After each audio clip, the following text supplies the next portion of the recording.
So,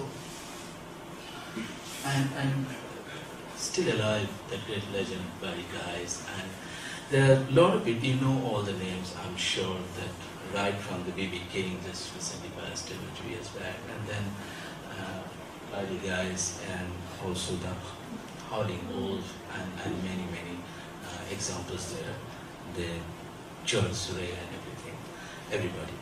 So I'm sure that we're going to have a little music as we talk about Barry Guys. Hello.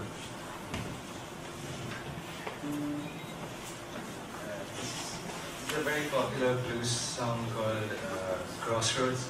It's been done by Robert Johnson way back on homemade guitars, and because of the strength of the song, it carried through to, I think, the last one was done by John Mayer in 2016 probably. It's the same song. It's just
Went down to the crossroad, tried to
style of, actually, I did my best. Robert Johnson used to sing very expressively, and he didn't necessarily always hit the notes, but it was very powerful. I think that was the point of his music. That's great, Sati. Thanks. So moving on to Winslow Homer, another big exponent, and was very famous for his watercolors. And he used to travel a lot and almost everywhere in America and also in UK and Caribbean countries and everywhere. Just look for the people lives and depicting the landscapes with people and how human beings are there. It's more, I mean, it's kind of hidden romantic, romanticism.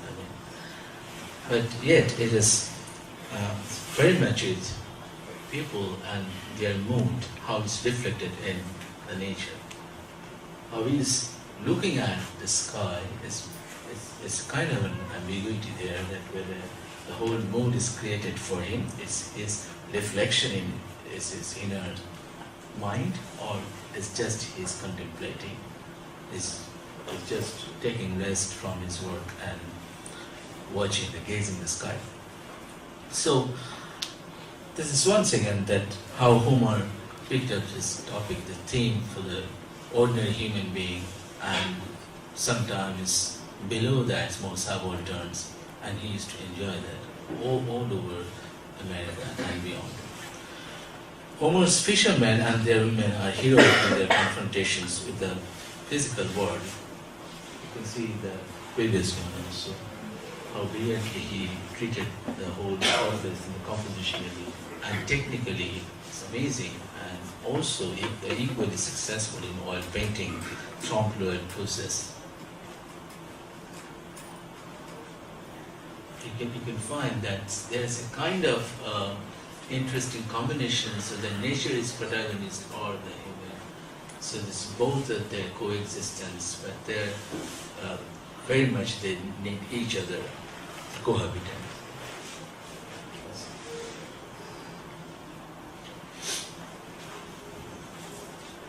I'll show you that more other kind of example which close to Homer, but it is not Homer's work. Homer is so unique, which apparently doesn't look like that Homer's work is. It looks like a nice watercolor or painting, but if you see the whole special relationship with human people and how standing there and the action, the colors of the skin and the light, it's very much with the musical and lyrical quality there, and which is very much from blues, of course. It's called after hurricane. The hurricane, people now, they know hurricane there in the UK, but of course, hurricane, the storm, it's very famous there. I mean, after that incident and how the humans left, the whole composition is not just mere landscape, something else, and how the falling figure, of course, making the more interesting the point of interest there. How the storm is coming in the sea. And with this oil painting, you can feel that the whole wave is somehow moving and falling and raising. So Homer's prime interest was to capture nature, and gradually he moved towards more than the ordinary people. He started mixing with them. Though he used to share much time with the old friends, he used to stay with one's worker events in the same quarter, the same places. So, and they used to work since morning. Like one used to work with camera, and in the morning he used to work with his easel and canvas. So it's amazing, the whole growth, basically. Just to show few examples by Impressionist painter, just to remind you, you're already aware of that. Like with the Auguste Renoir, or Monet, or Manet in French school. This is Pierre Auguste Renoir. You can see that how influential, even in American artists, but how they came out from that influence gradually with the help of blues. Degas is also, like many artists, they used to copy Degas. He was so popular, and the figures and the colors, with how they're blending the complementary colors and the contrast, how they're created, and the whole palette is very much with the spectrum law and everything. The Impressionists whole grandeur. They started, copying sometimes, and then they figured out their own identity. Sometimes with the themes, sometimes with little distortions from there, and later on, little bit more symbolic way. So when they found that colors itself has got a symbolic meaning, hidden symbolic meaning, which Impressionist people, they didn't use that. Much later in post-impression, Paul Gauguin and others, who were the symbolists, who found that metaphysical quality, hidden magic there in the color. So, moving on to another stream, which is Pan-American practice in Latin America. Diego Rivera, which is an iconic figure for the mural painting, in many ways he is recognized as a social activist and a painter who's basically started sharing messages to the people about their civil rights, about their oppression, and how they are supposed to be, the laws and orders and everything, and whose wife was Frida Kahlo, was another legendary painter. The connection with the communists and the Marxists, how Trotsky came into Frida Kahlo's life, and everything is there. There's an idea on Frida Kahlo. Diego Rivera's long journey, and many artists were apprenticed under his tutelage, and they become popular, quite legendary later on. So Rivera's is huge murals, many parts of America, especially in Detroit and also New Jersey and Rockefeller, the building.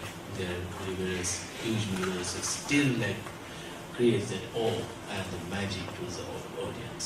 If we go there, the viewers, they of course get mesmerized by Diego Rivera's work. Huge mural with so many people, working class. Before Rivera, nobody used to get that much courage to create a work of art with some working people. And this what subject is some with machine and people are working. Is it a subject for aesthetic? But Rivera actually established that, and that's what he got success, and very much towards the essential blues, the spirit. You can find that the early Rivera and how interestingly rhythmical the police people are actually torturing some poor people over there. So he depicted, he felt for them. A lot of paintings and murals are there. So through this strong tools, the mural painting, which is a kind of public art, how first time ever in the world, Diego Rivera established the truth and convinced people for what he believed. You can't actually get anything there, but you can see some people. The right side, there's portrait of Lenin there. You see the propeller, and in between some man is kind of going to space. So that time when America actually started moving to a space, and how the achievement, technology and science, but at the same time, he's thinking of the some part that people are not well fed, they're starving. Some part they're coming up, this uprising of that, the society were completely underneath, which we don't look them, which we neglect, we keep on neglecting them, and they're upcoming. So they will achieve like kind of magical power, like magicians, someone standing in the middle. So that kind of metaphorical work, but Diego Rivera started, and kind of storytelling thing, but not direct story, which is your story, my story, everybody's story. That commune, got very much affected by that, and Rivera's contribution is there. And he used to mix with all activists, musicians, playwrights, authors, everybody, and kind of whole movement started. Jose Clemente Orozco is kind of famous figure, friends of Rivera, and how they worked together. He was very much with this working class and their lives, their misery, and all depicted by that. You can see that nowhere you can feel this is a poster. It's a work of art. It's not just a message, and it has got aesthetic quality with amazing composition. If you see the composition of Rivera and Orozco, completely different, and you can feel a flow there, a movement there, a rising movement there with the colors. Some colors are grayish, yet some orange and reds are coming out. In the background, it's kind of hope, So that kind of aesthetic value, conceptually as well as aesthetically, yes.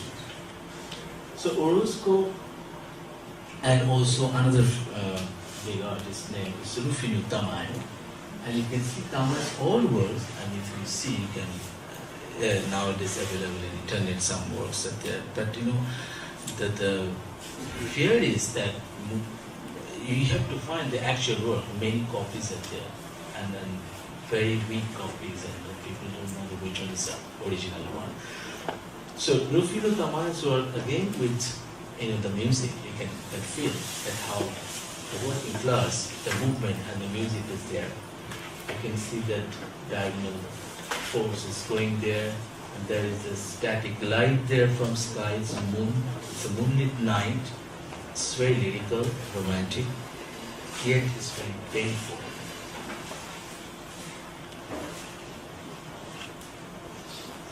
So what I'm trying to show you that the themes, the subject matters, and the techniques, and the compositional pattern and the style, how they're moving through the musical practice. This is another work from Tamayo. So that through the presence somehow human condition. Jose Clemente Orozco's revolutionary comment: art is knowledge at the service of emotion. And we believe this, still we believe this. It started, from so much struggle, the painstaking struggle